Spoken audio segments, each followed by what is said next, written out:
बिस्मिल्लाहिर्रहमानिर्रहीम, अस्सलाम वालेकुम। लेडीज एंड जेंटलमैन, एक दफा एक शख्स बाजार में बैठा अंडे बेच रहा था और एक खातून गाड़ी से निकली, उस शख्स के पास आई और आकर कहा कि अंडा कितने का है। उस शख्स ने कहा एक अंडा 20 रुपए का।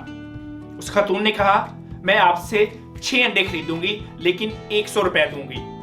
उस शख्स ने कहा मैडम ठीक है, आप मुझसे खरीद लें इसी कीमत पर, क्योंकि सुबह से मैंने एक अंडा भी नहीं बेचा और इन्हीं अंडों पे मेरा और मेरे खानदान का गुजारा होता है। उस औरत ने 100 रुपए निकाला, उस शख्स को दिया और 6 अंडे लेकर अपनी गाड़ी में चली गई और खुद को ऐसे महसूस करवा रही थी जैसे उसने कोई बहुत बड़ी फतह हासिल कर ली हो।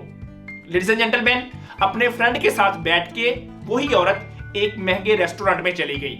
वहां पे जाके उन दोनों ने खूब अच्छा खासा ऑर्डर दिया। जब ऑर्डर आ गया, उन्होंने थोड़ा बहुत वहां से खाया, बाकी खाना वहीं पे छोड़ा और वेटर को कहा बिल लेके आओ।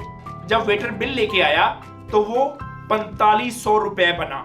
उस औरत ने 5000 का नोट निकाला अपने पर्स से और वेटर को दे दिया और कहा बकाया चेंज आप रख लो। लेडीज एंड जेंटलमैन, इस कहानी के अंदर बहुत बड़ा दर्द छुपा हुआ है। हम जब कभी गरीबों से कोई चीज खरीदने लगते हैं, रेडी वालों से कोई चीज खरीदने लगते हैं, तो वहां पे हम बहस करते हैं, वहां पे हम 10 रुपए भी छुड़वा कर कम करा के खुश हो रहे होते हैं। लेकिन जब हम महंगे रेस्टोरेंट के अंदर जाते हैं, जिनको शायद हमारी टिप की उस 500 की जरूरत भी नहीं होती, वहां हम सखी बन जाते हैं। लेकिन उस शख्स को शायद उस 10 रुपए की भी जरूरत होती है जिससे हम छुड़वा लेते हैं।